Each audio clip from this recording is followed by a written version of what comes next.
Welcome to our program on Kardec Radio. And now, here's our host, Dr. Vanessa Anceloni.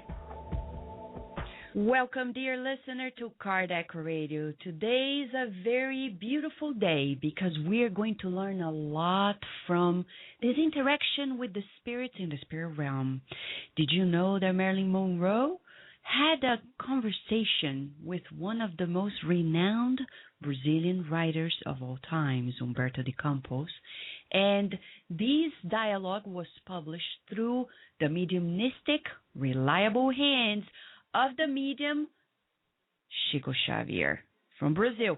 And it was published in one of his books and then republished in an English form in the Spiritist Magazine issue 2. And here we have with us today, and we're so honored to have a colleague of ours from the Spiritist movement, Daniel Assisi from Los Angeles.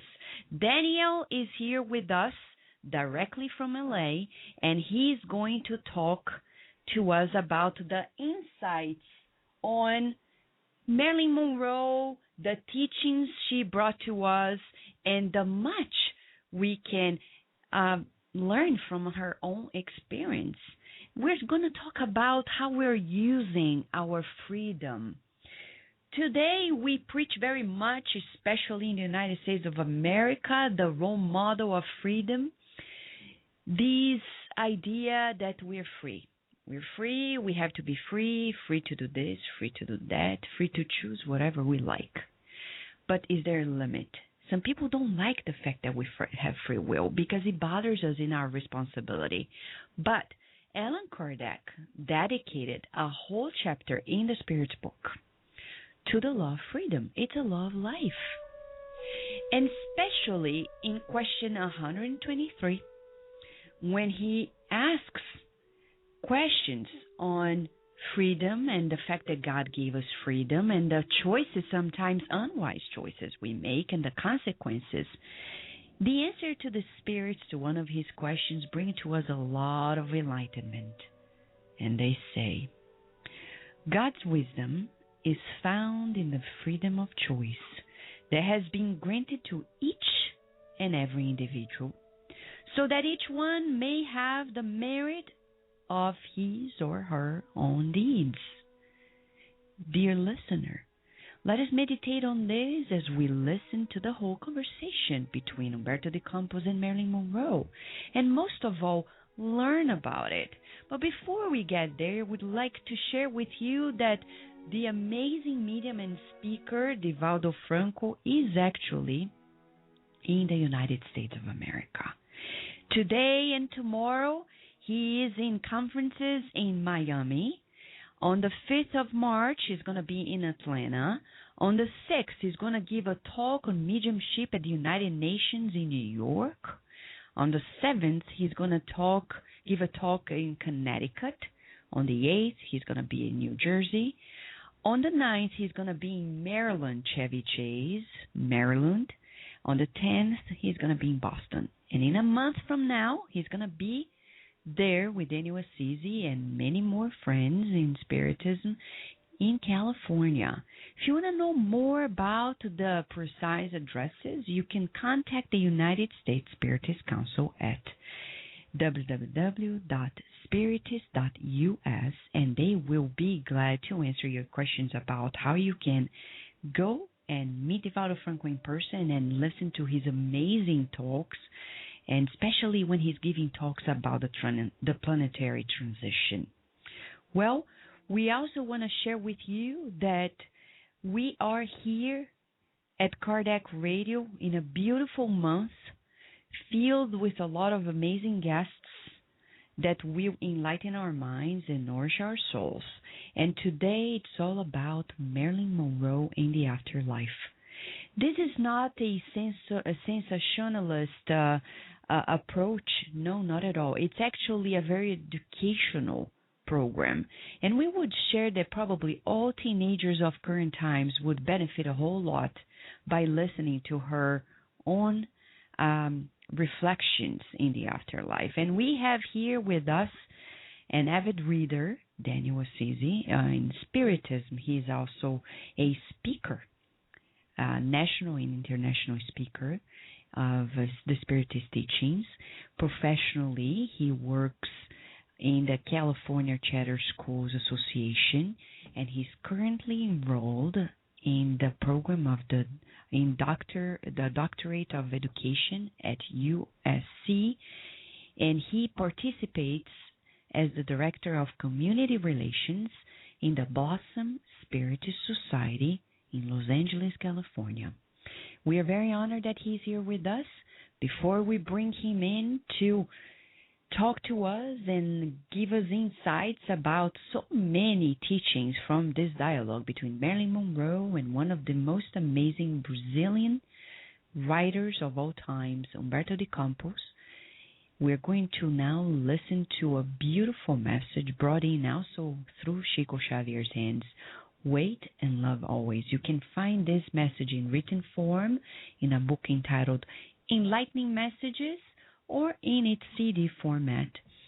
And you can access this, buy a copy at the Spiritist Society of Baltimore website, www.ssbaltimore.org/bookstore, and enjoy it. Let us kickstart the show with this beautiful message. Wait and love always.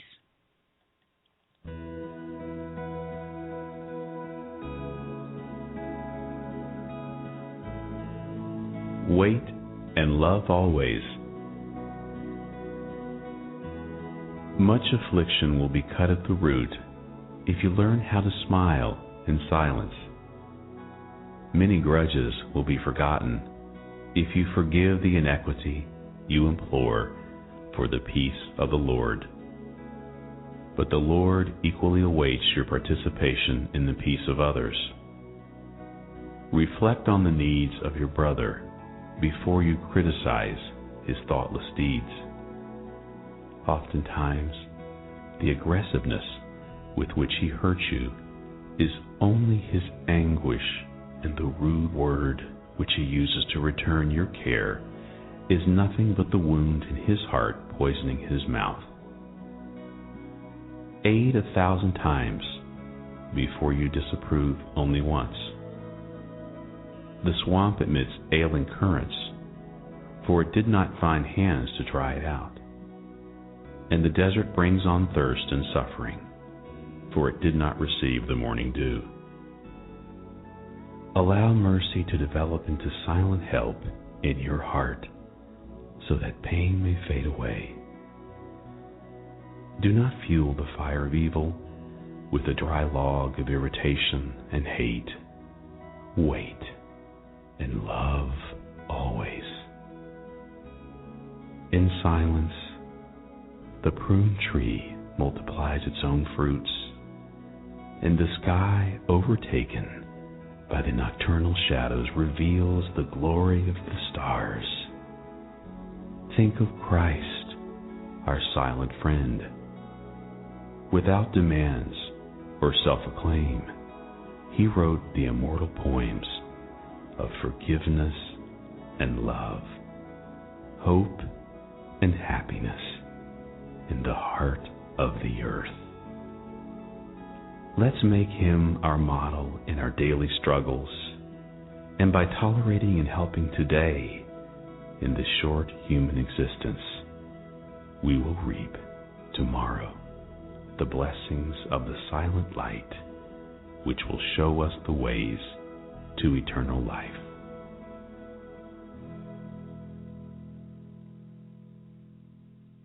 We will return to our program after these messages.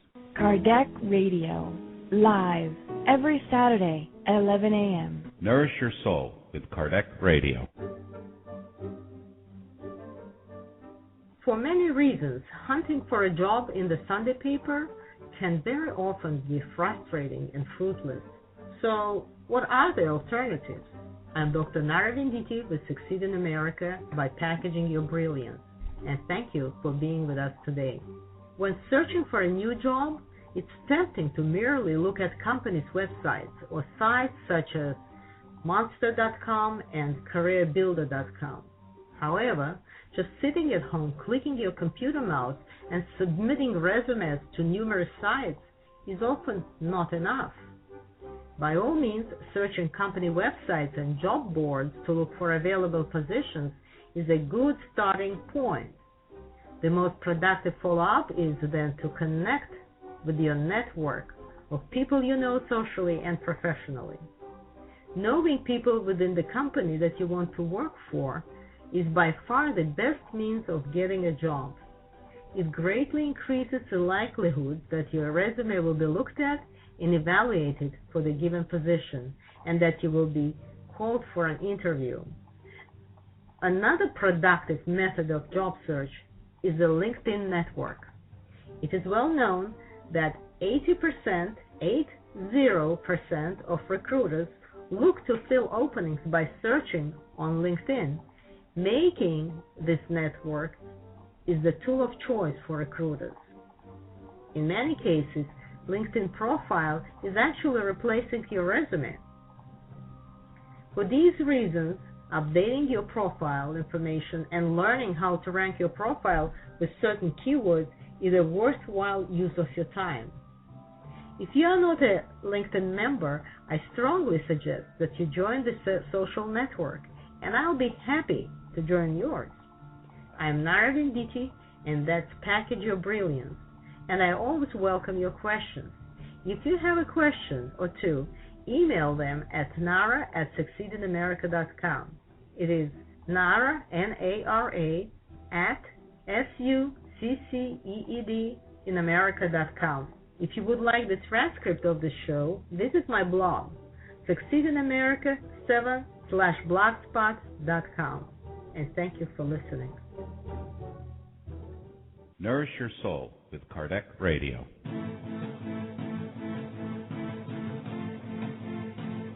The International Spiritist Council is organizing and promoting the 7th World Spiritist Congress, which will be held in Havana, Cuba on March 23rd through the 25th of 2013. The Congress theme will be Charity and Spiritual Education in Building a World of Peace.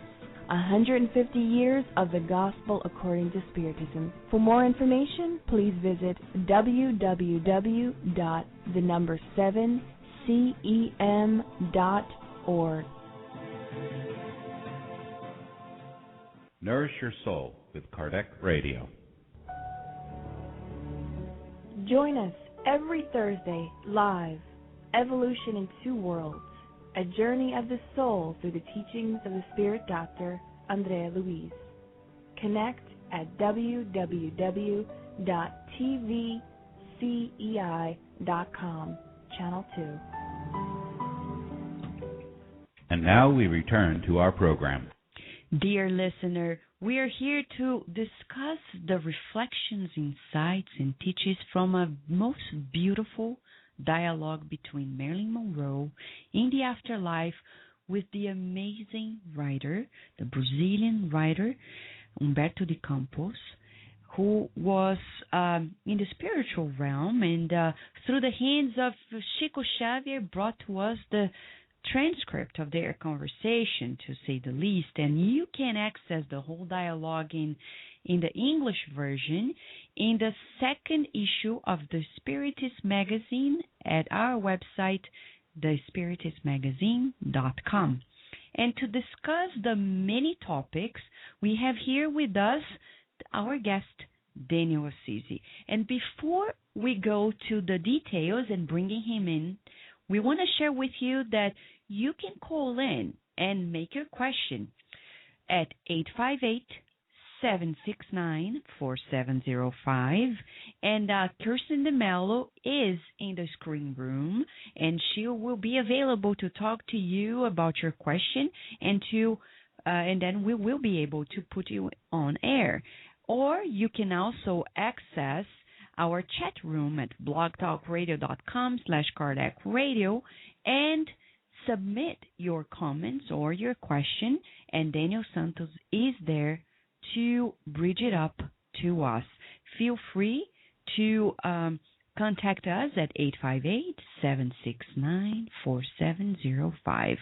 By the way, in our first break, you have heard Dr. Nara Venditti from Connecticut, Her company Succeed in America, and she's kindly sharing these great insights to help people not only in America but across different cultures around the world to help them succeed in their professional lives. Today it was all about best ways to find a job. She'll be back next week with greater insights, and you can always log on to her website, succeedinamerica.com, and get to know more about it.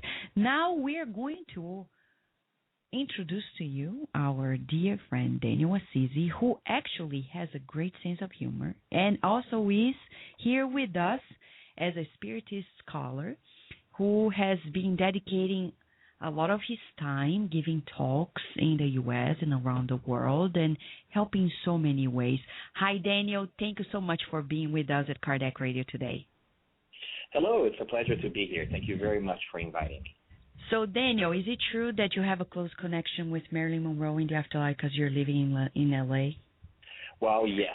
Everybody in L.A. is cousins with Marylin Monroe these days.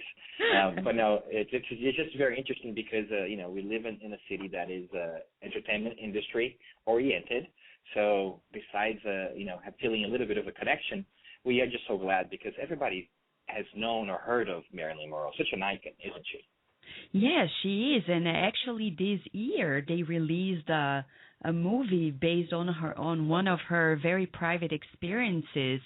So it seems like it's in the air, some of the one more reason to remember of her and get to know where is she and if we can learn from her own choices. And I remember you were in the board of the Spiritist magazine back when in the second issue of the Spiritist magazine, it was published, the whole English version of the conversation between Umberto de Campos and Marylin Monroe in the afterlife. Is that right?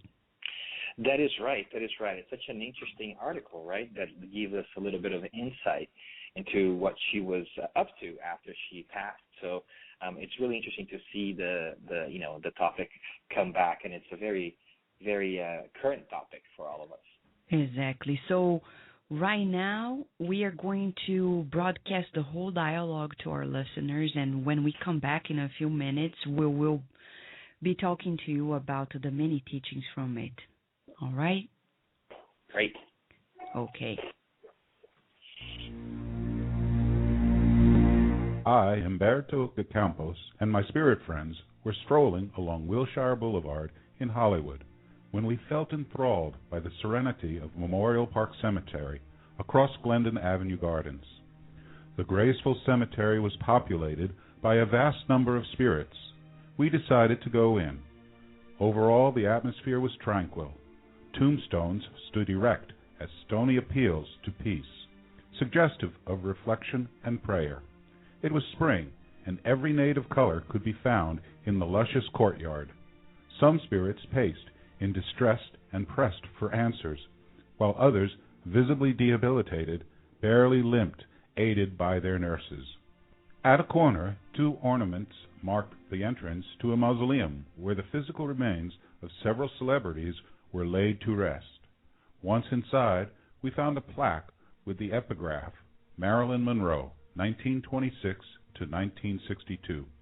Quite stunned, I turned to my friend Clinton in disbelief. Is this the Marylin Monroe whose sudden death shocked even us in the spirit world? Yes, he replied, but here you'll find much more than the remains of a legend. She is sitting outside over there. Clinton pointed in the direction of a Chinese elm, and there, under its branches, sat none other than the most celebrated movie icon ever, bringing back so many memories. Just short steps away, she rested her platinum hair on the lap of a young lady that looked after her. She seemed distant and pensive. We had obtained permission to ask only a couple of questions because her condition was delicate.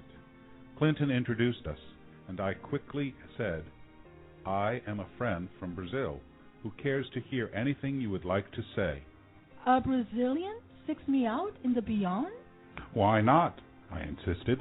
Your experience would be so valuable to so many all around the world. You mean my failure? A life's lesson. How can I help? Your life made such huge impact on the audiences. Just a few words for the sake of those who worshipped you and still do. But who wants to hear a sad story? Pain teaches much. Look, I was a woman like many others, with neither time nor disposition for philosophical issues. Nevertheless, I'm interested. All right then, tell women not to be deceived by beauty and money, freedom and fame. They will lead to success, but what a slippery road it can be. Should women stay at home? No. The household is a responsibility of both men and women. I am referring to women's age-old fight for equal rights. Now that they are on much more equal footing, especially in the developed nations, they must exercise caution. Freedom, like money, power, or intelligence, is very powerful, and so it can be very dangerous. Marylin got me thinking about the many implications of her wild success. Ms. Monroe, when you speak about equal rights, are you referring to sexual freedom? Especially sexual freedom. In what way? Judging from the obstacles the women have faced as opposed to men throughout history, it comes as a natural consequence that these days they feel empowered by a strong sense of entitlement to every kind of experience that can easily come at the expense of a life well lived. Now back in the spirit world, I see that each incarnation endows the spirit with a new level of consciousness, and hence the challenges we encounter. Each time a woman flees from her responsibilities, she is undermining her own evolution. You mean to say that sex? Sex is a doorway into the physical life, a mighty tool that can make or break depending on the use we give it. Fascinating. Would you elaborate further? I really lack the necessary knowledge to speak on such a sensitive subject. I do know that it is a sublime mechanism that allows the love of God to take its course in both the physical and spirit realms. When it is not treated with reverence and respect, we are swept by strong forces coming from the lower zones. Ms. Monroe, I'm delighted to see that your suicide did not hamper your lucidity. My suicide was not so. She amended. The living freely speak about the dead since we cannot respond. They forget that one day they will be in our place. In reality, I have been afflicted by these effects of severe spiritual obsession for a long time. I was deep in depression. Since childhood, I wrestled with my emotions. No one ever showed me any boundaries, and so I had trouble managing my freedom. After many sleepless nights, with neither guidance nor faith to sustain me, and almost in a state of unconsciousness, I ingested what expelled me from my body. My intention was to get some sleep. Were you able to sleep through the transition? Not at all. When the housekeeper knocked on my bedroom door, I awoke and saw myself in two places at the same time. I screamed, but nobody could hear me, because I was already out of my body. To my horror, I realized that my house was full of spirits who had been draining my energies the whole time. Worse yet, next I followed what happened to my physical remains with an anguish. But this is the chapter that I beg you not to make me revisit. How was it possible for you to be aware of your spiritual surroundings while asleep and intoxicated? Well, remember that I did not have the intentions to commit suicide. I was classified, though, as an indirect suicide, since I squander in the name of the art and all sorts of self-indulgence and excesses the very energies given to me to progress and evolve. Not too long ago, I was told by some spirit friends that I would not be fully at ease until I free myself from all the spirits who, like vampires, had grown accustomed to gratifying themselves at my expense. But I knew nothing about the laws of life. It is apparent that you now understand the mechanism of spiritual obsession very well. Yes, I consider spiritual obsession a much greater problem on the earth than cancer. Let's pray to the Lord of life that science will acknowledge it in the near future. Marylin was already showing signs of fatigue, and so I had to conclude our interview. Ms. Monroe, I said on a final note, it was a pleasure. Would you briefly share your plans for the future? In my present condition, I first need to regain my health and strength. Then I'll return to Earth as a student in the School of Life to pick up where I left off. Realistically, I cannot look forward to anything other than reincarnating to relearn the lessons I failed. I thanked her. We exchanged our goodbyes, and I saw her small hand waving at us as we left. Later in the day, as I organized my notes, I found myself reflecting on the immeasurable value of the teachings of the Spiritist doctrine and the utmost importance of its dissemination.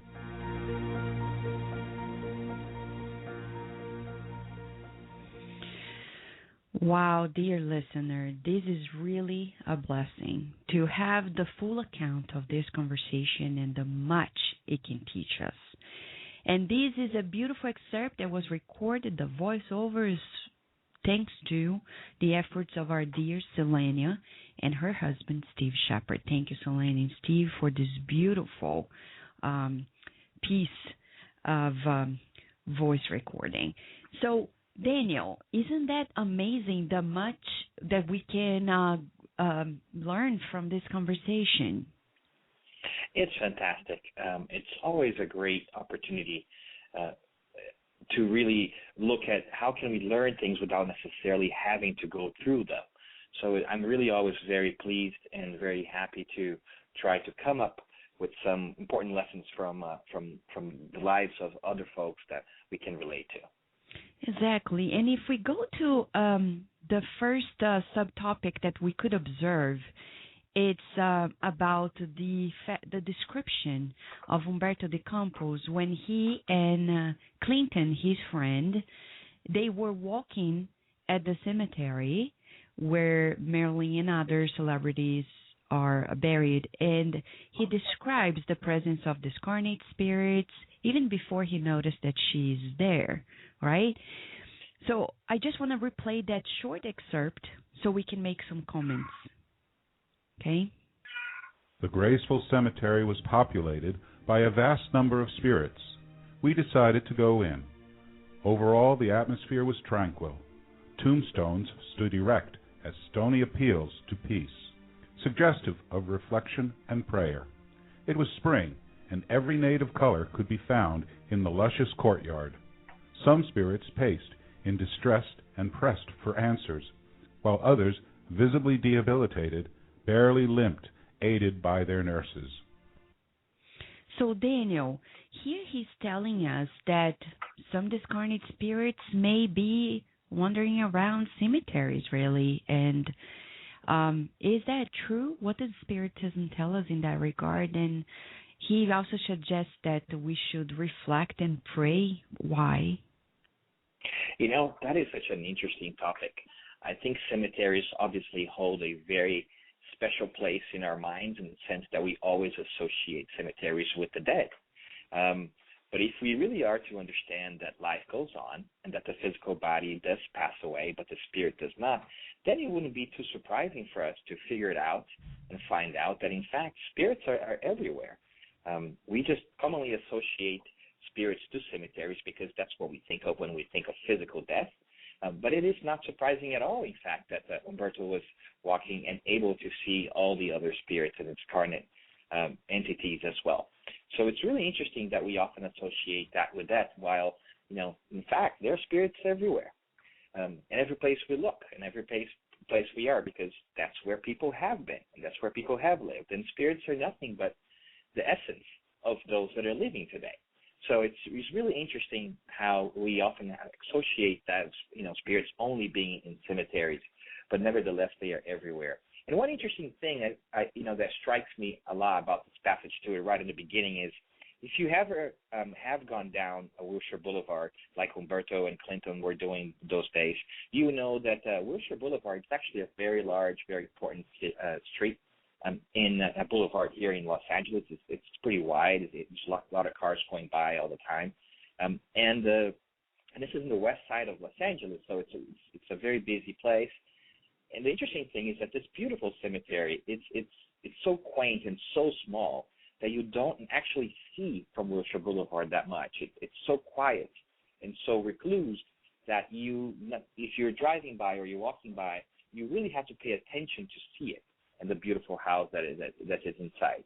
Mm-hmm. So it's very symbolic as well, I think, that, in this main thoroughfare of life, very busy with lots of cars and things going on and happening, that you have sometimes to stop and pay attention to this quaint and beautiful spiritual side that's also present. I think it's a beautiful euphemism, a symbology of our own very lives. We're so busy here in the physical world that sometimes we fail to recognize that the spiritual world is all around us. Mm-hmm. That's so true. And he even mentions the fact that some spirits were followed by their nurses, including Marilyn Monroe. She had a lady accompanying her, taking care of her, caressing her head. So they are not alone either, right? And isn't that beautiful for us to know that as life goes on, we always find the support that we need, that to grow and to recover and to be better people? I think it's a fascinating tale that lets us know that, life does go on, that we're not going to be alone, that we have the aid and the support that we need so that we can, too, continue living. And Daniel, many people, there is, for example, in America, we have Memorial Day for specific reasons of people who departed and were serving the country. But we have that specific day in which people remember their loved ones who departed, etc. But this doesn't mean that people who were buried in the cemetery, they stay stuck in the cemetery, right? And do we need to go to the cemetery to pray for our loved ones? Great point. We're so used to the physical that we often connect with folks through, specific places and locations. But, what's really important here and what the spirits tell us is that our thoughts, our prayers can reach them from anywhere. So while those days of, remembrance and memorials are a great way for us to stop and take stock of things and reflect upon the lives of others and our own, we can do that every day. We can connect with the ones that we love via prayers, which is basically a special kind of thought. And that, in this prayers and these thoughts, will reach those that we direct them towards. So it's really interesting that we're still a little bit attached to the physical place, even though we know that the life goes on and that physical body eventually even decomposes and goes away. But the spirit itself won't stay there in the cemetery forever, right? We know that it will be very silly in a certain way for us to imagine that forever we'll live in a little tiny plot of land where we ourselves, during our physical life, which is just a shade of the spiritual life, wander around quite often and do many different things. And then when they start talking, it's quite interesting because sometimes people think, well, since everybody's there in the spirit realm, they talk to each other as they please, as if they were different from us. We wouldn't approach somebody just because we're incarnated. We see somebody, and it's funny because when Umberto de Campos approaches her, he's also showing to us that the same rules apply there, meaning not because they are discarnated, it means they know each other, that they don't have, a specific moment of affinity to actually approach one another. Isn't that fascinating that Umberto made sure to show to us that the rules are the same here and in the spiritual realm? Yes. I find it incredible that as a writer, he was still being a good reporter, right? So he's walking around and he's talking to his friend Clinton, and he wasn't necessarily planning to go there by what we read, but he sees that opportunity and he's like, whoa, here's an opportunity for us to learn about something. This is Marilyn Monroe. Everybody knows about her. Maybe we can hear her story.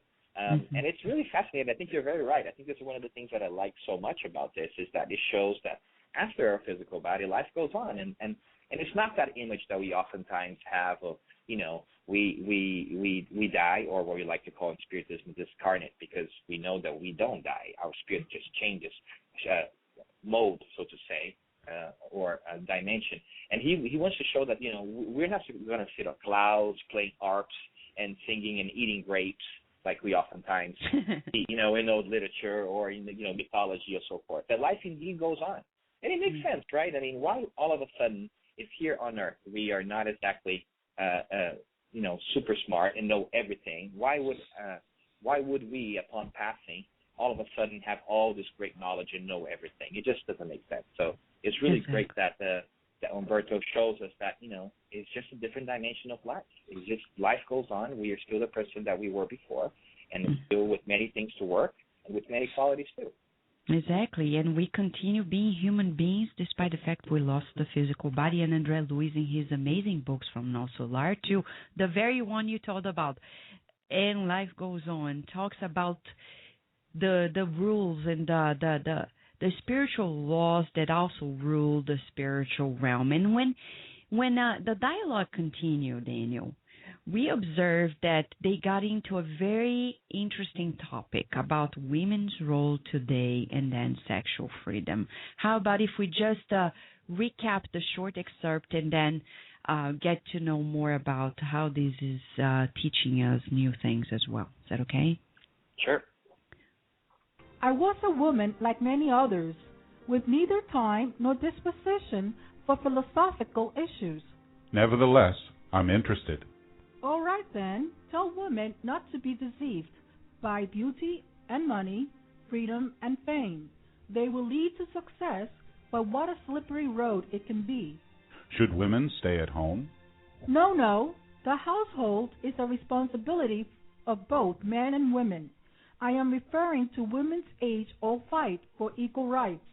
Now that they are on much more equal footing, especially in the developed nations, they must exercise caution.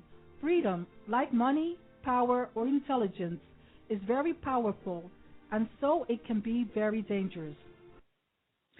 Daniel, we know that you are passionate about education. You are working in California Charter Schools Association and now enrolled in the program of Doctor of Education at USC.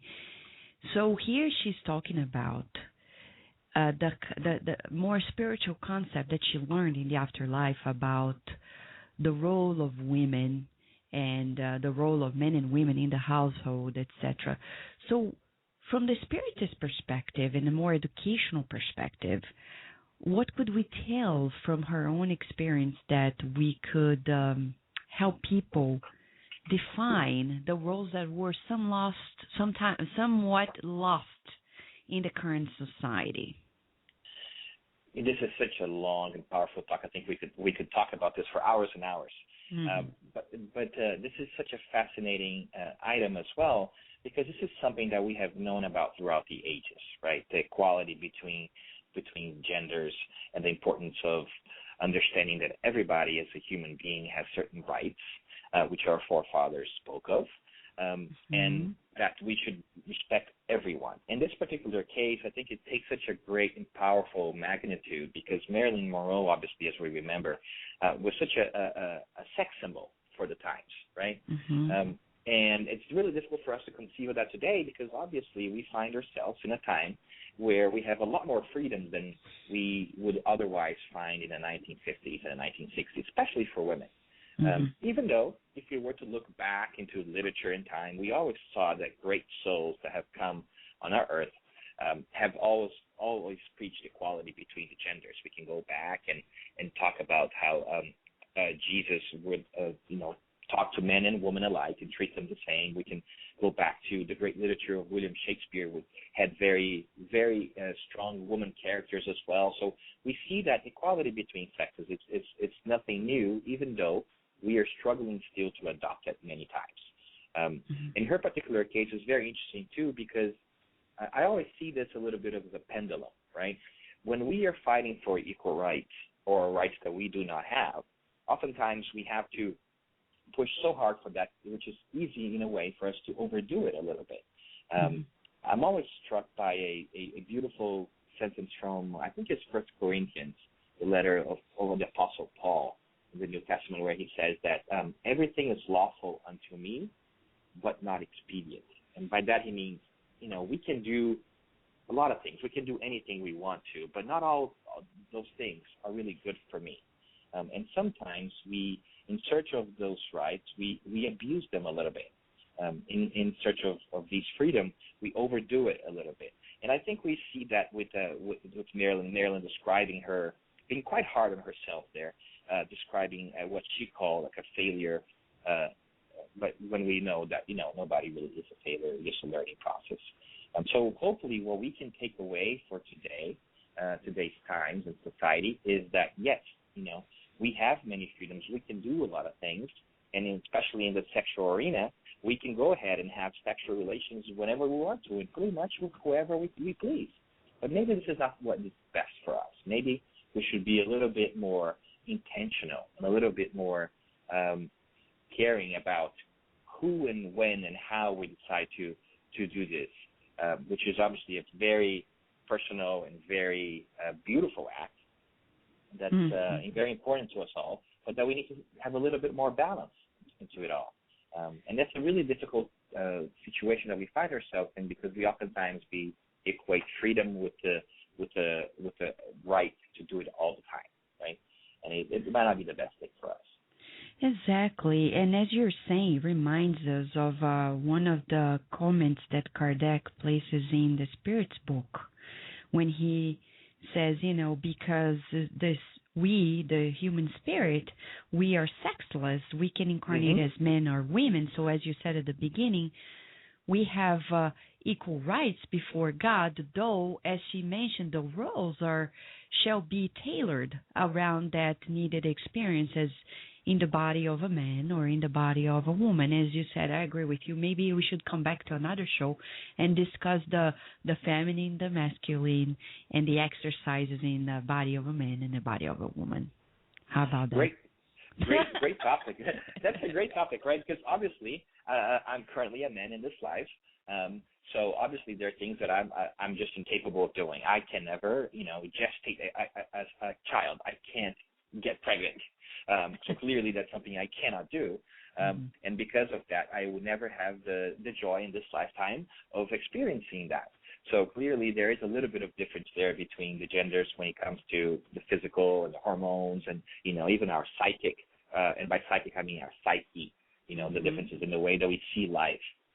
So, yeah, it's a very fascinating topic. And I just love that Marylin, even after that very difficult period of discarnating, is able to speak so eloquently to that in such a way that back in the 60s, right after her passing, we can still learn quite a bit from what was going on. Exactly, and you're right. This dialogue was reported in 1969, so it was like 7 years past her discarnation. So she was still learning, and we have, as you said, as a good reporter, Humberto Campos makes sure to note to us that she's still recovering, she's still learning, but she's able to share great insights. And talking about insights, Daniel, you were talking about sexual freedom. We're going to recap a minute of her conversation, some insights she had in that regard, and have Kirsten DeMallo share some insights in that regard, and we'll be right back with you, okay? Ms. Monroe, when you speak about equal rights, are you referring to sexual freedom? Especially sexual freedom. In what way? Judging from the obstacles the women have faced as opposed to men throughout history, it comes as a natural consequence that these days they feel empowered by a strong sense of entitlement to every kind of experience that can easily come at the expense of a life well lived. Now back in the spirit world, I see that each incarnation endows the spirit with a new level of consciousness, and hence the challenges we encounter. Each time a woman flees from her responsibilities, she is undermining her own evolution. You mean to say that sex? Sex is a doorway into the physical life, a mighty tool that can make or break depending on the use we give it.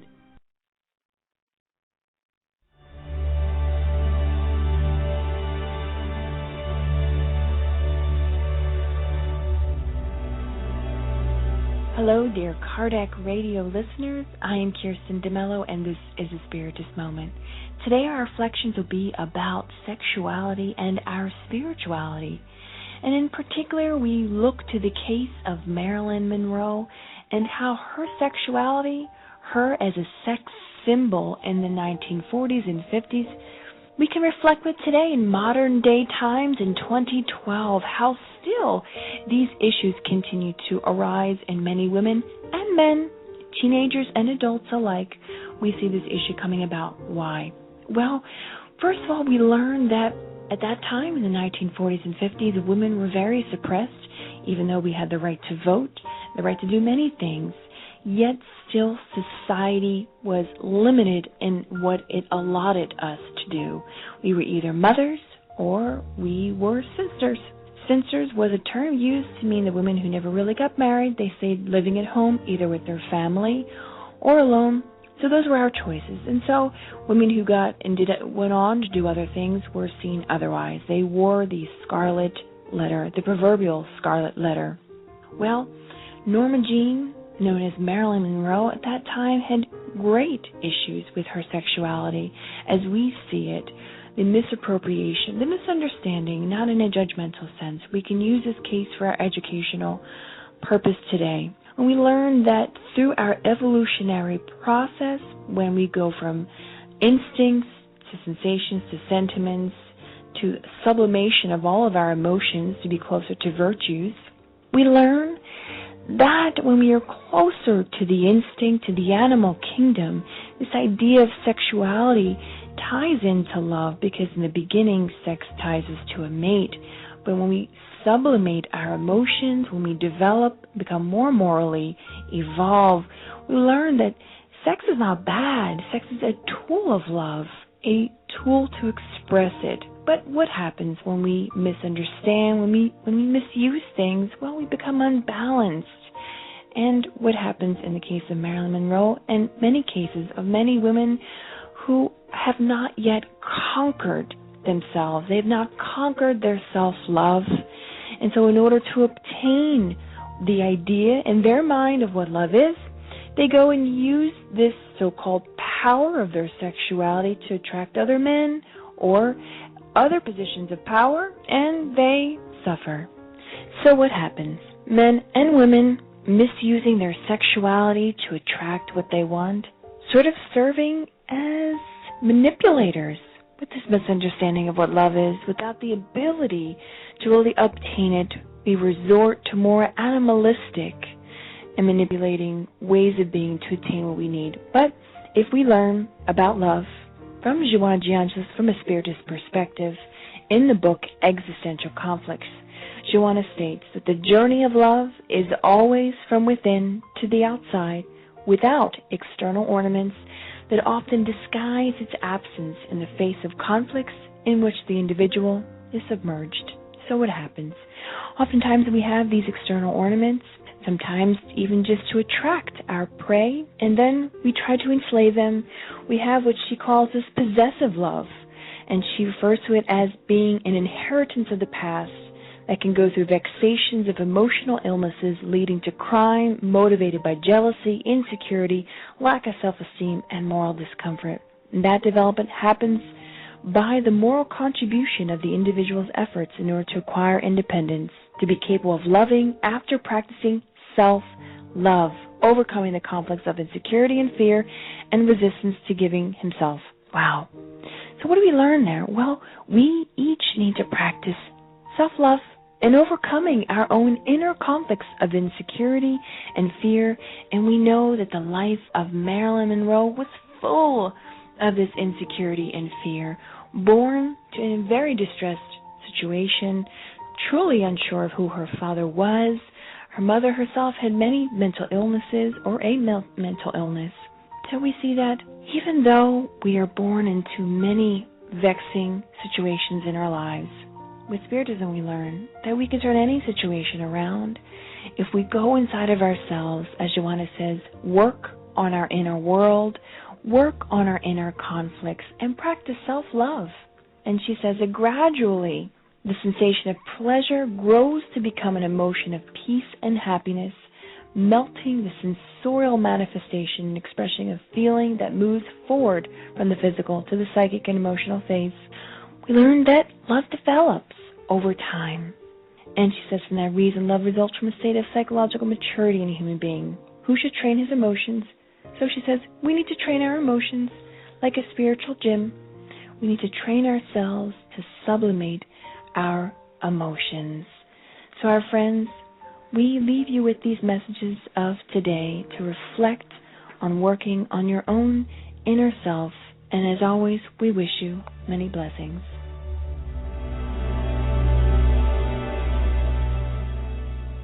We will return to our program after these messages. Kardec Radio, live, every Saturday at 11 a.m. Nourish your soul with Kardec Radio.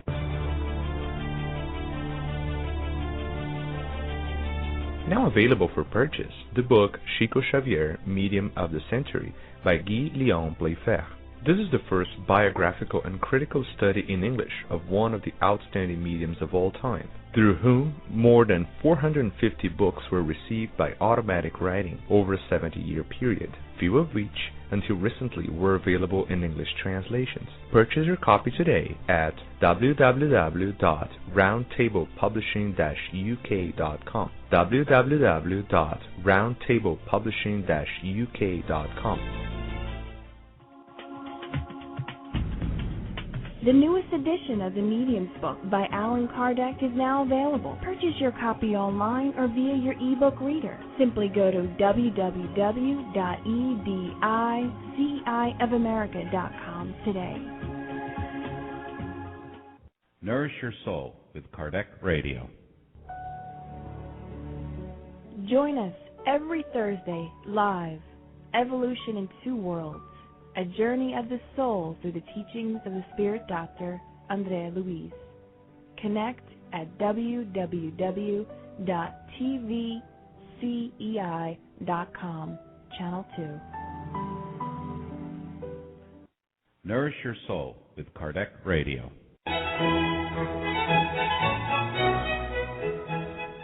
Spiritism for Everyone, the online study of the Spirit's Book and the Gospel according to Spiritism.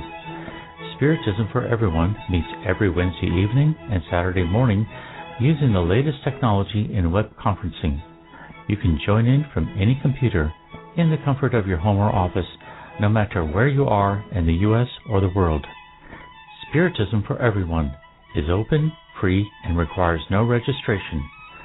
To access the web live meetings, go to www.spiritus.us.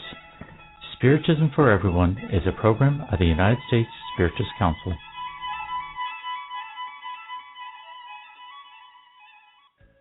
And now we return to our program. Yeah, dear listener, we're very joyful today because we have here with us Daniel Assisi, who is a great scholar in Spiritism, good speaker also, very good at his sense of humor, and he is marching his professional life towards being a great educator, and he is the director of community relations at the Blossom Spiritist Society. He is here with us, and we were talking about the many teachings in this beautiful dialogue between the renowned Brazilian writer Humberto de Campos with Marilyn Monroe in the Afterlife 7 years after her passing. And Daniel, we were just talking about sexual freedom right before Christian de Mello brought this great insight to us from the Spiritist perspective. The main question that is still up in the air, many people think that Marilyn Monroe committed suicide, and it seems like it's not the case, right? Yes, and that's one of the. Just let me add before we go on. It's so wonderful to hear passages by Joanna because she says everything and we don't have to say anything else, which is great. It puts me a lot of ease because I can't possibly say what she said because she said it all. So I'm glad that you guys did that. So people can actually have some quality comments here because clearly I'm lagging. But no, yes, you're not lagging. That's not true. Nobody it's can teamwork. say nobody can see it like Joanna. It's just great. It's just awesome. Isn't it powerful, her message about insecurity and lack of self-esteem? I think it's such an important topic for our days. Anyways, I digress. But the indirect suicide thing, it's when Marylin passed away, this was the topic of the times. This was clearly a surprise to everybody, and folks had all kinds of different ideas and conjectures that maybe she committed suicide, maybe she was murdered, and we now finally have some closure when it comes to that by through the hands of Umberto de Campos and the medium as well.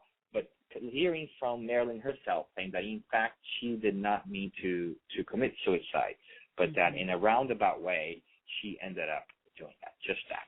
Exactly. So that's very interesting. Exactly. So just so the listener who probably, if you missed the beginning of the dialogue, we're going to stream the 30 seconds in which the voiceover brings to us Marilyn Monroe's own take on her no suicide and the fact that it wasn't actually an indirect suicide. Let's listen to this. We'll be back with Daniel.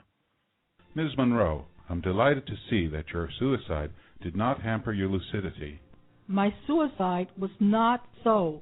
After many sleepless nights, with neither guidance nor faith to sustain me, and almost in a state of unconsciousness, I ingested what expelled me from my body. My intention was to get some sleep.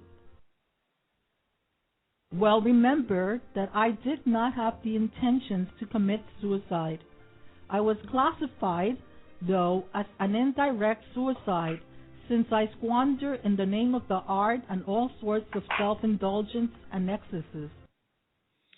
So, Daniel, she didn't commit suicide because it only classifies a suicide as if you have a conscious intention. But then Spiritism comes, and as she said, I was classified as an indirect suicide. What does it mean? That's a great perspective, isn't it? And sometimes it's a little bit of a surprise as well.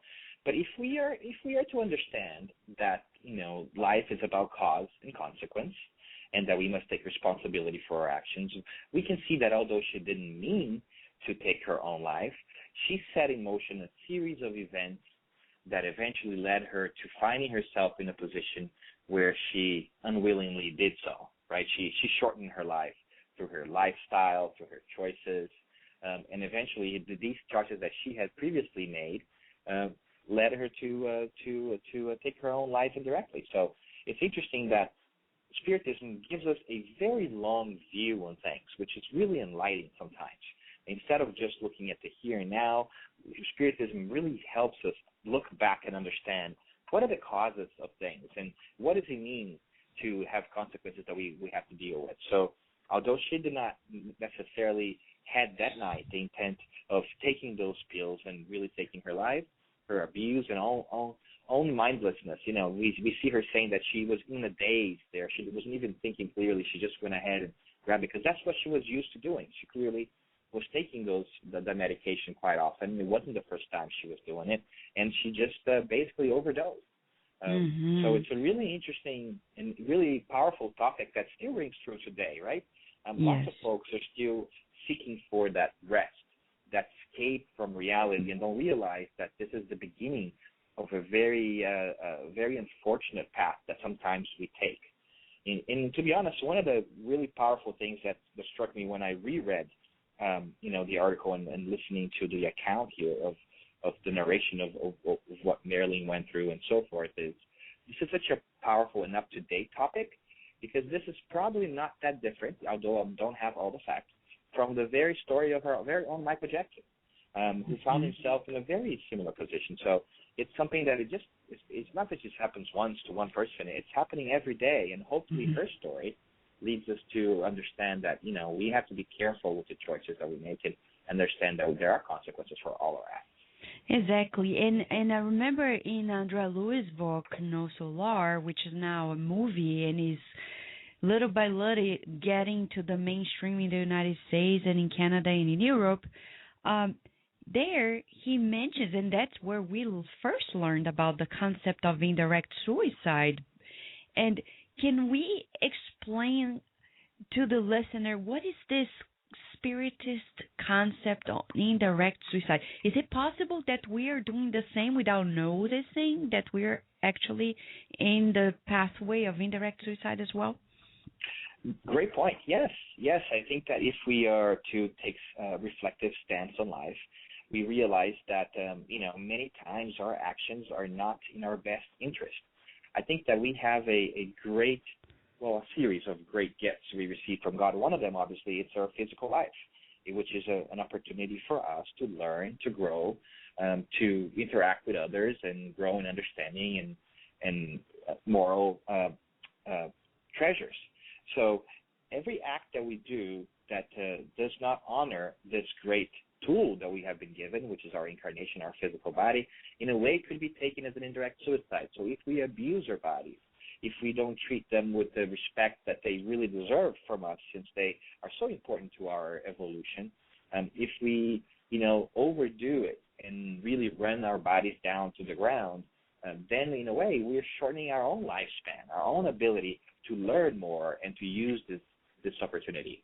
So the indirect suicide concept comes from that. If we're making choices today that are not helping us maximize what we have been given, then we need to take a quick look at it, because we're not fulfilling and taking responsibility of something that was given to us. In a way, it's kind of like, I think if we were to break it down to more realistic terms, it's literally like, you, Vanessa, maybe lending something to me, right? You lend me a pen. And, I use your pen and I don't really pay a lot of attention to it, and it ends up breaking and ruining a lot earlier. I would probably feel bad, and I should, because it wasn't my pen to begin with. You gave it to me, so I had a moral responsibility to take good care of it. But oftentimes I didn't. So afterwards, when I realized that, I would probably feel a little bad about it, because, I got such a great gift from Vanessa and I just mistreated it. So it's really important for us to pay attention to this kind of things. And we can only do that if we reflect, if we take some time to think about how are we doing in life? What do we want to do? Can we do something different? And these are things that Spiritism really helps us and suggests that we ponder and reflect about it all. And as you're saying this, we're going to stream the segment Spiritism in Your Life with Dr. Marylin from Canada, in which he helps us to change our relationship with our medication. Instead of making them, actually guns for disaster, we can trigger their potential into something good to us. So let us just listen to that excerpt, and we'll be back with Daniel. Hello, dear Kardec Radio listener. Welcome to the segment Spiritism in Your Life. Today we're going to discuss one of the aspects of medical treatment, which is the use of prescription drugs. And we're going to talk about the effectiveness and the safe use of prescription medication. So if you are being offered medication as part of your treatment, that specific drug has been tested and scientifically proven to be effective and safe for your use. But that's not always the case. The drugs have all been developed and tested, and they have the potential to help you, but you need to do your part. In other words, you have to be in a position and an attitude to receive the benefits of the treatment. And we have to remember that we are body and spirit, and a perispiritual body. And our spirit is going to control through our spirit how our body, physical body, works. As Kardec answered in question 370 of the Spirit's book, could one infer from the influence of the organs a connection between the development of the cerebral structure and the mental and intellectual faculties? The Spirit's answer: do not confuse the effect with the cause. The spirits always possess the faculties that are proper for it. Thus, it is not the organs that give its faculties, but rather the faculties that stimulate the developments of the organs. In other words, my friends, we still need medications for our physical body, but as explained by the Spirit André Louis in the book Evolution in Two Worlds, and by Allan Kardec in the book Genesis, our thoughts are going to influence our spiritual fluids that will directly affect the behavior of our physical organs. Thereby, if we have good thoughts and an open mind, then we will achieve the cure. If our mind is not connected to the treatment, if our thoughts are not positive, if we're not expecting to be cured, then we do not receive the benefits of the medication. And that can lead to many consequences. Number one, if the medication that you're being prescribed is not being fully effective because your mind is not accepting the treatment and you're not coping, that can lead to an increase in the dose and the total amount of medication you take. That can also increase the side effects and the risk of poisoning. Accidental and intentional poisonings or drug overdoses constitute a significant source of aggregate morbidity, mortality, and healthcare expenditure. An estimated 2 to 5 million poisonings and drug overdoses occur annually in the United States. Number 2, if the prescribed medication is not having the effect that it's supposed to, in many times that can lead us to withdraw treatment, and that can also lead to bad prognosis.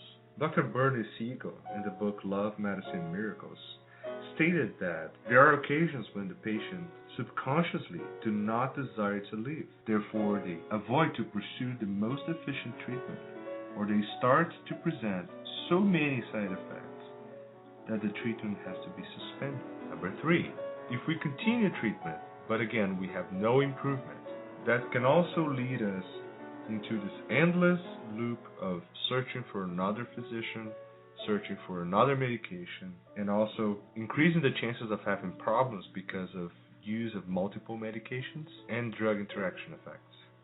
And we can't forget that during those times we can open doors for the influence of ignorant and suffering spirits, leading to disastrous consequences. The role of positive thinking and coping in the effect of treatments has been widely proven by scientific research in experiments involving the placebo effect, since the results achieved when using a placebo medication are solely dependent on the positive attitude, faith, and coping of the patient, and not the medication itself.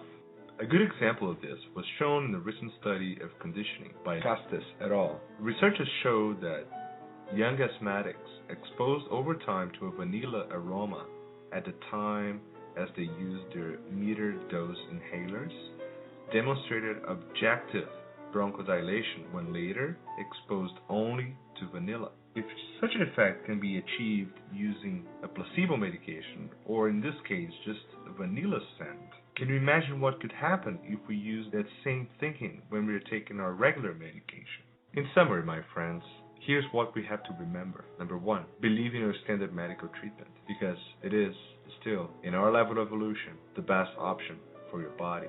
Number 2, take care of yourself as a spirit, because that's what ultimately is going to control your body. And number 3, pay attention and elevate your thoughts and your ideas while you're taking medication. And ask for help. Pray. Ask for benevolent, friendly spirits that will come over and help you during that time.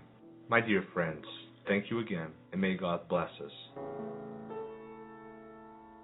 We will return to our program after these messages.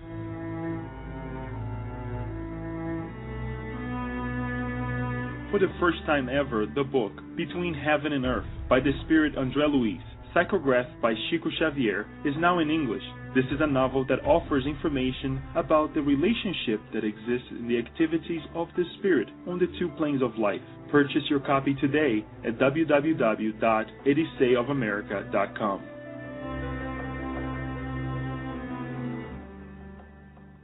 Nourish Your Soul with Kardec Radio. Now in English, the book Action and Reaction by the spirit André Luiz, psychographed by Chico Xavier. Buy your copy online or via your ebook reader. Go to www.edysayofamerica.com today.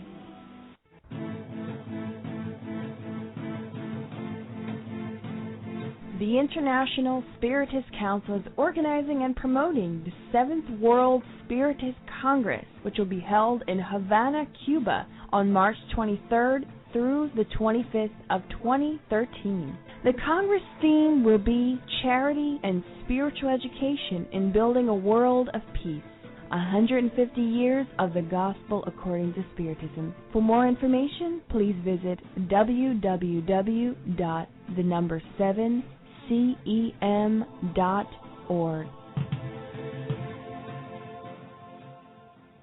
And now we return to our program. I know, dear listener, you are enjoying this show today, and we do too. We have here Daniel Assisi with us, breaking down the beautiful spiritist reflections from this dialogue between Marilyn Monroe and the renowned Brazilian writer in the Afterlife, Humberto de Campos. Daniel, we just talked about the importance of changing our relationship with our medication. And finally, as we talk about the mental conditions, Marilyn herself disclosed that her problem was that she was suffering from a different form of illness, which in Spiritism we call obsession, spiritual obsession, right? Right. Which oftentimes we come to mean that she was receiving the negative influence of some spirits over time, right? So it's great. I mean, the segment before was talking about the power of positive thinking and our attitude towards life, and before we had talked as well about cause and consequence of how our actions determine how we look at life, things that we need to go through. So it's a really great point that she makes there after her discarnation, that we also have to be very aware of the choices we make again, and what kind of influences in our life, be them from the spirits or from the living, we are taking it in. Exactly. Daniel, just so we can get back to her 30-second explanation on her realization of her spiritual obsession, and then we back to you on this very topic. In reality, I have been afflicted by these effects of severe spiritual obsession for a long time. I was deep in depression. Since childhood, I wrestled with my emotions. No one ever showed me any boundaries, and so I had trouble managing my freedom. It is apparent that you now understand the mechanism of spiritual obsession very well. Yes, I consider spiritual obsession a much greater problem on the earth than cancer. Let's pray to the Lord of life that science will acknowledge it in the near future. Wow. It's amazing, huh? Wow, yeah, that's all we have to say. So much wisdom packed in a couple of sentences, huh? Mm-hmm. Well, she said she suffered from severe spirit obsession. She talks about her dealings with depression, and hence the need for emotional education, for moral education. There's so much there. It's amazing. Exactly. So, Daniel, can we tell that sometimes depression can be a byproduct of spiritual obsession? Sometimes we can and sometimes we can't, right? It's really difficult for us who are obviously not doctors or not mediums per se to realize where it all begins and where it all ends. And obviously depression also varies a great deal in terms of its gravity and how often you feel it and what kind of actions you find yourself in. But we can see here that Marilyn was in a very slippery slope, in a very difficult situation, right? So it wouldn't be let me back up a little bit and say whether depression was started by a physical cause or by a spiritual cause, because the spirit is connected to the body, oftentimes, no matter how it started, it ends up being both a physical thing and a spiritual thing. So that's why it's really more meaningful, really meaningful to listen to what Dr. Magalhães was telling us about the power of our own thoughts and our own attitudes. But what a difficult situation she found herself in, huh? Yes, and Daniel, for people who are listening to us right now, if they feel like, oh, maybe I am being obsessed, can we recap the Spiritist definition on obsession, and would you recommend a main literature for people who want to deepen their understanding on obsession? Yes, that's a great point. So we often refer to obsession, and we find that in the Spirits book, which obviously is a great source of knowledge for all of us. We often refer to obsession as the negative influence of spirits, of discardant spirits, over a period of time, right? Which is no surprise to us if we think about it, because, the spirits are the essence of the living. And if in life we take advice and we feel the influence and the peer pressure of our own friends, why wouldn't it be the same in the spiritual world? So I think it's a very simple thing.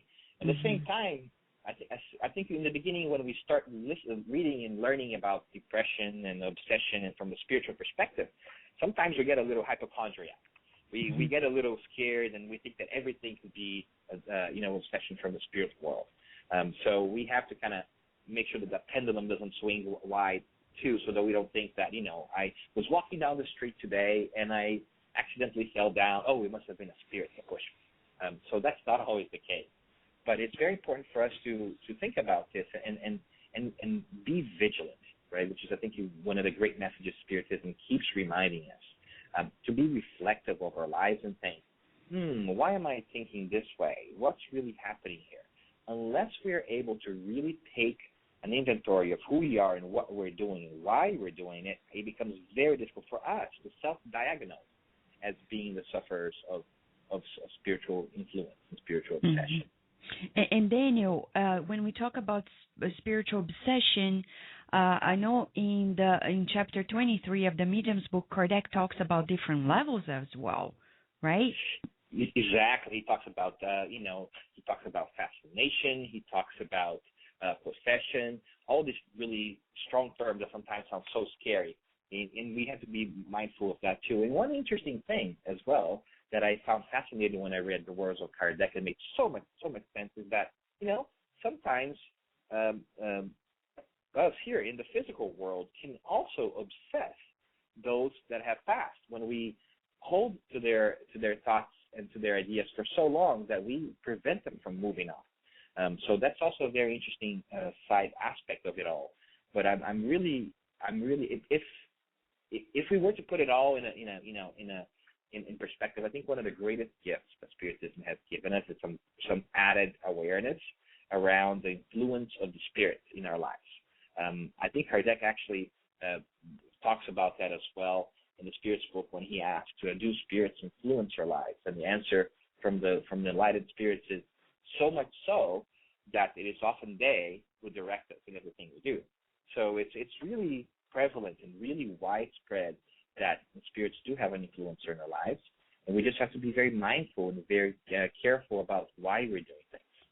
And as you're saying this about the remedies, we could also talk about privation, because Marylin, interestingly, in the excerpt, she talked about the fact that her main problem in that life was that she was undergoing some form of mental imbalance, depression, which is considered a mental disturbance, and triggered by spiritual obsession. She refers to her childhood, mentioning the lack of discipline and guidance. And you, as an educator, how much do you think our childhood education can be a good preventative to spiritual obsession? A lot. It's one of those, I think, the most difficult topics for us to deal with and grapple with in education, especially in public education. So I think nowadays we're hurrying back and forth from our jobs and from our busy lives, and that we forget a little bit that parents are the first educators. They are the ones that really do the bulk of the educating. We have failed as a society a little bit to remind ourselves of that, and we generally ship our kids to school, and we hope that everything that they need to learn will be learned in school. And we fail to make a distinction sometimes, what I like to call, between instruction and education. Oftentimes, schooling will give you instruction, will tell you about different things and knowledge and how to acquire knowledge. But it's still very important for parents to provide this moral, emotional education. We see a lot of kids today that are not very familiar with their own emotions. They don't know how to identify them. They don't know how to deal with them. So it's really difficult and really frustrating for them to deal with all these situations because they just don't know what to do. And so in a lot of ways, it's not a surprise at all that we have a widespread use of drugs when they grow up, where we have really difficult relationships because we know how to navigate and manage that, because we don't have these tools. We don't feel like we were really trained on how to diagnose and how to deal with these powerful feelings and these big emotions that we have when we're little. Wow. A lot to learn. That's why it's so important, right? The Spiritist education that Spiritist Center offer around the world. Indeed, because it helps us connect a little bit more to the moral aspect of things, right? And I think that the Spiritism comes back and rescues a little bit the sense of like we saw, cause and consequence, and also understanding the bigger picture, right? It's we're going to school when we're growing, not just to get great jobs, but we also want to become good, righteous people, in the sense that we want to do the right thing. We want to make sure that we do enjoy our freedoms, but we also very respectable of other people's freedoms. We have to understand that it's not about what can I get at this point in time, but what is best for me and how can I be respectful of others. So I think exercising those moral muscles is something that a lot of spiritists like to do in spiritist groups. When we go and we debate about life, what does it mean to be a spirit? How does my actions affect my future? What are the things that I'm doing now that I could be doing to improve my life? Well, what things I need to do that I'm not doing now?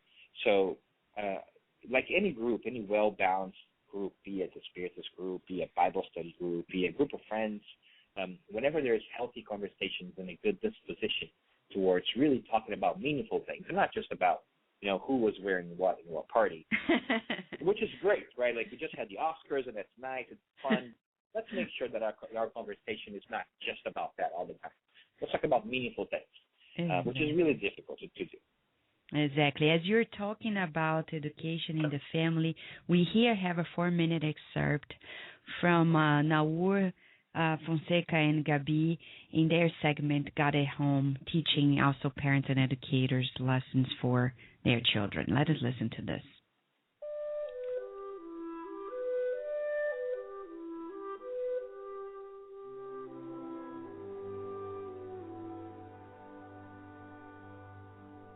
Good morning, dear Kardec Radio listeners. Today, we will continue our series of God at Home, talking about two feelings that are very much in need in our families. We will talk about acceptance and forgiveness. The story of today's show begins again in the house of Simon Peter. Christ was commenting on the sacred texts when, realizing the difficulty of applying the lessons to our lives, Peter's mother-in-law asked, Lord, what is our life in the home supposed to be after all? We begin the endeavor amongst flowers, only to find ourselves gathering a bunch of thorns later on. At first, there is the promise of peace and understanding. However, stones and troubles soon appear. The home is a school for souls, the temple where divine wisdom gradually enables us to understand humankind more fully. What do you do first with lentils before serving them at mealtime? Well, of course, Lord, I have to put them on the stove and cook them long enough. Then I have to season them in order to make them taste good. And would you perchance serve raw dough at the table? Of course not. In order to make it edible, I would have to bake it in the oven, otherwise...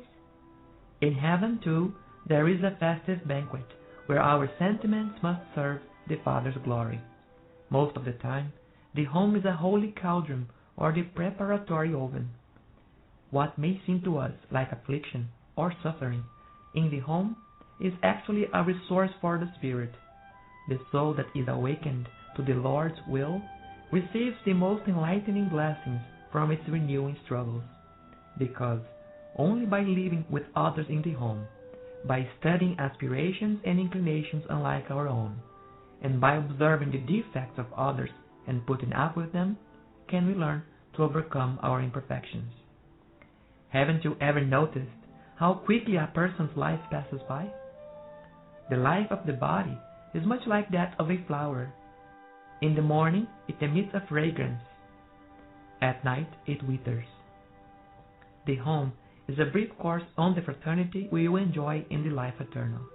The suffering and natural conflicts within its walls are lessons.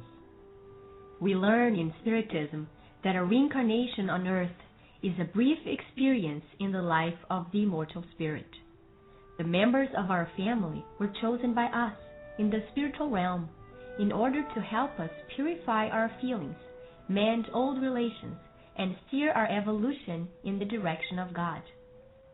The struggles we go through inside our homes, from this perspective, lose much of the importance we give them, and gain a divine purpose that motivates us to go on. Those who neglect this opportunity and give in to rebelliousness will need to repeat the lesson in another opportunity, maybe in another life. That's why we would like to propose a family exercise from the book Happy Life. The next time you encounter problems on the rough path of evolution within the family, take refuge in a prayer of belief in God and invite our loved ones as well. A little inner silence and concentration, your soul in a supplicating posture and open to inspiration. These are the conditions needed to let the pacifying divine response come. Make the climate of prayer a habit, and your family will be in perennial communion with God, and you will find the strength to accept and forgive one another.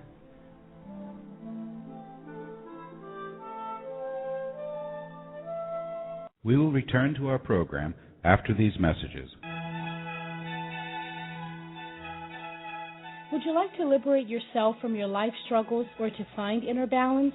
The Inner Journey CD has 3 beautiful visualizations that will help you bring harmony to your life. As Joanna DeAngeli tells us to, live in a way that you leave enlightening footprints in your pathway as if they were stars pointing out the pathway to happiness. To find this CD, go to the bookstore on the Spiritist Society of Baltimore webpage, www.ssbaltimore.org. That is www.ssbaltimore.org, and start your inner journey today. Nourish your soul with Kardec Radio. Now in English, the book Action and Reaction by the Spirit Andrea Luiz, psychographed by Chico Xavier. Buy your copy online or via your ebook reader. Go to www.ediceiofamerica.com today. Save the date for the 6th U.S. Spiritist Symposium that will be held at the Rialto Center for the Arts at Georgia State University in Atlanta, Georgia on Saturday, May 12, 2012. This year's topic is Love and Enlightenment, a Pathway to Self-Healing.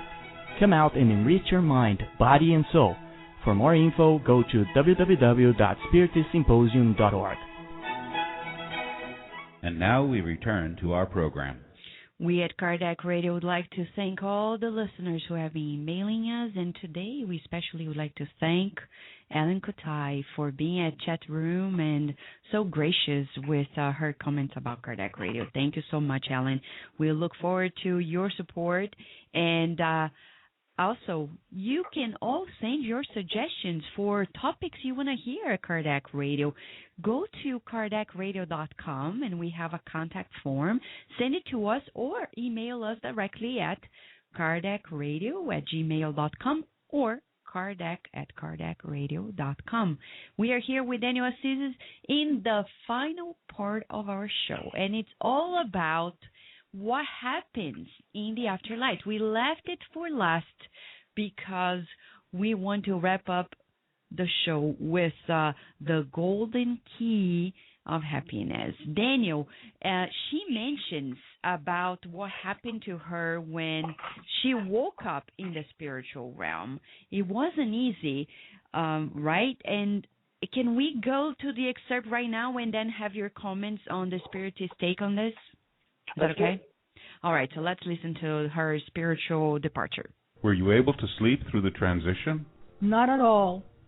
When the housekeeper knocked on my bedroom door, I awoke and saw myself in 2 places at the same time. I screamed, but nobody could hear me, because I was already out of my body. To my horror, I realized that my house was full of spirits who had been draining my energies the whole time. Worse yet, next I follow what happened to my physical remains with an anguish. But this is the chapter that I beg you not to make me revisit. Daniel, does this characterize what Kardec mentioned in the introduction of the book Heaven and Hell on spiritual disturbance? Isn't it great? It's so interesting to see And this is why I like Spiritism and the Spiritism materials that we have access to, how they corroborate each other and how we can see in a very scientific way how we learn one piece of information here and that piece of information matches something that we see elsewhere. So, yes, isn't it fantastic that we have these accounts of life in the beyond, so to say, and how they match each other and how much we can learn by just cross-checking them to really find out what awaits us in the afterlife. So you mentioned before that the law of cause and effect, and she mentioned that she was undergoing great distress, mentally speaking, and now we know it characterized what we call spiritual obsession. So there were spirits interfering in her life, and she describes to us that as soon as she woke up in the afterlife, she realized that she was still suffering from the very harmful influence of these entities. Who were they? So if we were to break it down in Los Angeles terms for our modern readers and viewers and listeners, I think what we would say is they were her entourage, right? We all have our own entourage. We all have a group of friends that we hang out with, and those friends are really decided on our patterns, on the way that we live our lives and the choices that we make. If you've ever been to a party, you know that once you go into a party, there's all the little groups in different places, you know. The smokers like to be in the balcony because you can't smoke in California, so they all have to go to the balcony. You know, the people who like their foods and they're a little bit chubbier, they all hang out by the kitchen because that's where the food is. You know, and the musical people are close to the radio, so it's really a cause of you know, a law of affinity. So because her actions, as she described earlier to us, weren't always the most healthy ones. She didn't necessarily make great choices all the time. When she discarnated, when she passed and saw herself out of her physical body, and by the way, isn't it a great account of how she describes hearing somebody knocking in the door and she found herself out of her body? I think it's a great description of what is it that happened and how she was unable to really feel heard and so forth. But it also dawned on her at that time that now she could see the spiritual world, and she felt the influence of this entourage, of this group of spirits that obviously attracted themselves to her because of her actions and her choices. So it's a really powerful message, I think, of, you know, what kind of friends are we making in the physical world and in the spiritual world? And how can we tell by what kind of actions are we taking today, and what does it mean to us in the future?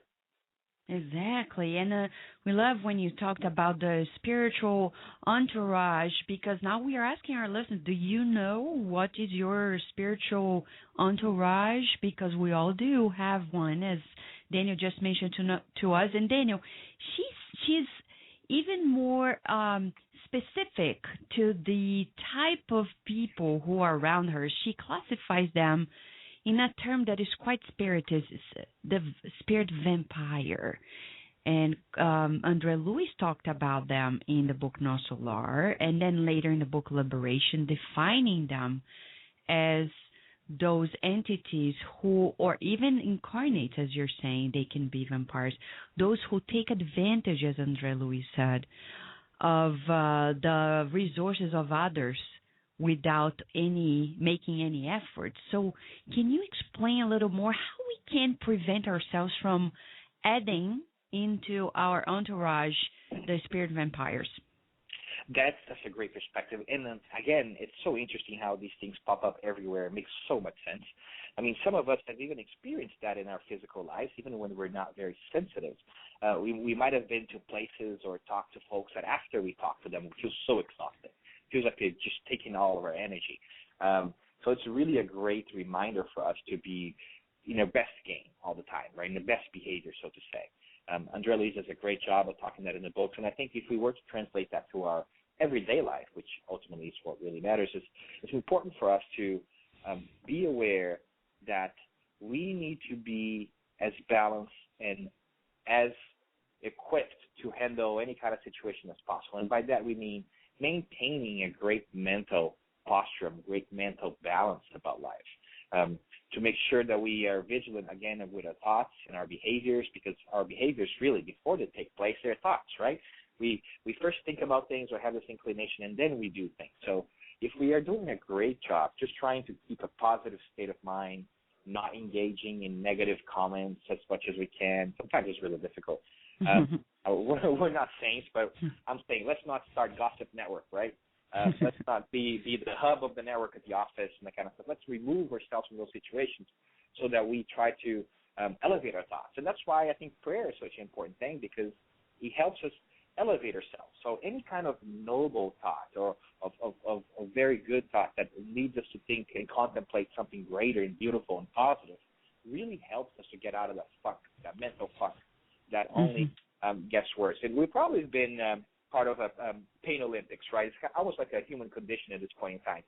We probably got to the office and we said, oh, my God, I have such a headache today.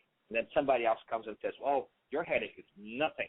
You should have seen my, toothache that I had last week. And then we just find ourselves in that pain Olympics. We're trying to I go, who's got the biggest pain? No, your pain is nothing. My pain is what's worse. So we want to avoid the pain Olympics piece. We want to try to maintain ourselves in balance, but we don't end up attracting these kinds of conversations and do these kinds of things. And eventually, if that's all we do, then we're only going to surround ourselves with people who do the same thing. It's no different. Exactly. And finally, everybody awaits the next chapter on Marilyn Monroe. And let us just recap the 19 seconds of her explanation on what happens next to her. In my present condition, I first need to regain my health and strength. Then I'll return to Earth as a student in the School of Life to pick up where I left off. Realistically, I cannot look forward to anything other than reincarnating to relearn the lessons I failed. Daniel, she talks about the inevitable educational need on reincarnation. How can our listener understand why reincarnation is the best opportunity here for Marilyn and for all of us as well? Wow, I think reincarnation has got to be the greatest thing that we could potentially ever have, and I think it really speaks to the concept of justice, of divine justice. And in a way, we can also start by saying that everything in life we see reflects reincarnation in a way. We have cycles. Every day we go to sleep, and then we wake up, and there's a next day, and there's another chance for us to do things over and start anew and correct our mistakes and improve. And we have months and years, and we have all these cycles that help us learn and grow better and disconnect ourselves mentally from the previous day and give us a chance to start anew. Imagine how difficult life would be if it was just one big continuous day. We wouldn't give ourselves the permission to forgive ourselves, right? But every day we wake up in the morning, we have a new chance. So the sun comes up, nature invites us to say, try again, let's do better today. So it's no surprise that reincarnation is the next step in Marilyn's life, much the same way it is in ours too. We've been doing this for a while, and I find that it's really the greatest proof of God's love for us. If we make a mistake, we can go back and we can try to do it better next time. It's okay for us to feel a little bit, not so great about things and mistakes we make. The subconscious telling us that we need something, we need to correct something, that we have things to do over. But it's really fantastic to see that God loves us so much that He will give us many choices, many chances for us to correct our mistakes by taking responsibilities for our past actions and making it better next time. Exactly. And as you said, in the Spirit's book, there's a whole part talking about the reasons why reincarnation solidly found on divine justice, and it's just so natural that we're giving another opportunity. Daniel, we'd like, as we wrap up the show today on Marilyn Monroe, we would like to ask you, what would be your final recommendations on the many things we learned in this dialogue between Humberto de Campos and Marilyn Monroe? There's so many lessons we can learn. I think one of the great things that we learn from Humberto and from Marilyn here is the need to constantly reflect about our lives, reflect about our actions, reflect about our choices, and really just reflect about who we are and what is it that we want to do and who we ultimately want to be. If we are going through life and we take moments to reflect about all of this, then we can better direction our thoughts and our actions in a way that would allow us to reach those goals. I think Gandhi has a beautiful quote that I take to heart quite often, which is, if you don't know where you're going, any road will take you there. So let's know where we're going so that we can choose the best roads to take the best path that we can, to carry out the best actions that we can. And in doing so, hopefully, we take stock of ourselves and we can listen to great sources of wisdom, like many spiritist books, mentors' guides, whatever it is that we find, so that we can be happier. Ultimately, we want to be happier. So let's make sure to be reflective and use all the opportunities that we have, that God has given us, so that we can all improve. All right, Daniel, we're so honored to having had you here. Thank you so much, and this is the invitation. We want you back at Kardec Radio to talk about Spiritism and a lot more. Thank you. Thank you. It's so nice. It's a pleasure being with all of you guys. Thank you for having me. All right, thanks. So, dear listener, we're going to go to our last break, and when we come back, we have the wrap-up of the show with a beautiful teaching from the Gospel According to Spiritism on a prayer for those who are feeling obsessed. We'll be right back. We will return to our program after these messages.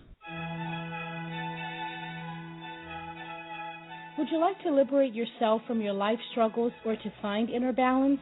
The Inner Journey CD has 3 beautiful visualizations that will help you bring harmony to your life. As Joanna DeAngeli tells us to, live in a way that you leave enlightening footprints in your pathway as if they were stars pointing out the pathway to happiness.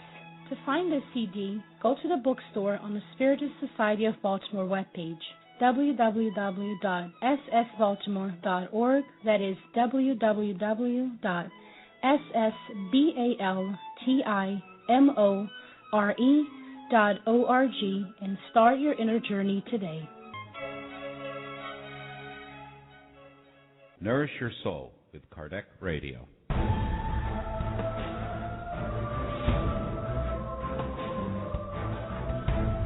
Available for purchase, the book Conception of God by Herculano Pires. In this book, Professor Herculano Pires writes about the impossibility to conceive nothingness and the logic of God's existence. Learn more by purchasing your copy online at www.sgny.org.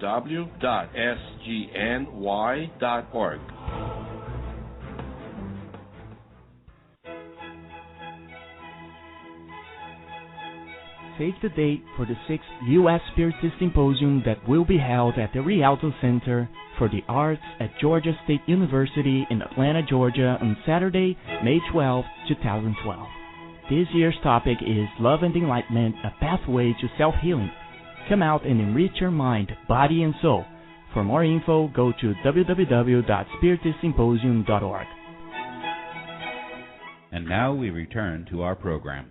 Dear listener, we are so blessed to having had our friend Daniel Assisi, who has been studying Spiritism a whole lot, and he is in LA, and he has brought to us reflections that are much needed about the teachings in this beautiful and unique dialogue between Marilyn Monroe and the Brazilian writer Humberto de Campos in the Afterlife. This was published in 1969 in a book through the mediumship of Chico Xavier, and you can get the English version at the second edition of the Spiritist magazine by going to spiritistmagazine.com website and getting a hold of the whole dialogue. By the way, did you know you can listen to the whole program again on demand by going to kardecradio.com website? And also, if you have iTunes, you can go and pull it up and listen at your leisure at any time from your computer to your iPhone anywhere in this world. By the way, Kardec Radio is in more than 57 countries. And in the United States of America, we're almost in every state. We are in 49 states in the United States of America. We just need 2 more, North Dakota and South Dakota. If you know anybody there, send them the link and say, joining the network of nourishment of our souls. Kardec Radio is here to nourish your soul. Send in your comments, and thank you for those who have been doing so, and they are generous words of support. We also would like to hear from you about what topics you think are important to unfold, and especially from the Spiritist perspective. Here we had Marylin Monroe sharing with her pains and anguishes and the learning experience in the afterlife. There's a lot to learn, and we here are going to open an opportunity in the upcoming show of next week. Literature on spirituality for children. Marylin told herself that one of her main problems were a non-disciplined, non-guided childhood. So we're going to have several programs, as we've already had in the past, to empower parents and educators, such as also Daniel Assisi as an educator, with the spiritual literature. And Peter Hayes and Betty Rosen from New Jersey will be with us talking about two of their fascinating books published by Sin Frontiera Press, Annabelle and A Heart Alone in the Land of Darkness. Await this beautiful conversation with the authors so we get to know more about how to teach our children about spirituality. And to wrap up the show in the highest tone, let us pray, dear friends. If you know somebody who is feeling obsessed, or if you are feeling obsessed, Kardec has beautiful prayers, but not only beautiful, effective ones, that he recommends to those who are experiencing obsession. It's in chapter 28 of the Gospel According to Spiritism, item 82, prayer to be said by the obsessed person. So let us pray now for those who are experiencing obsession. Item 83.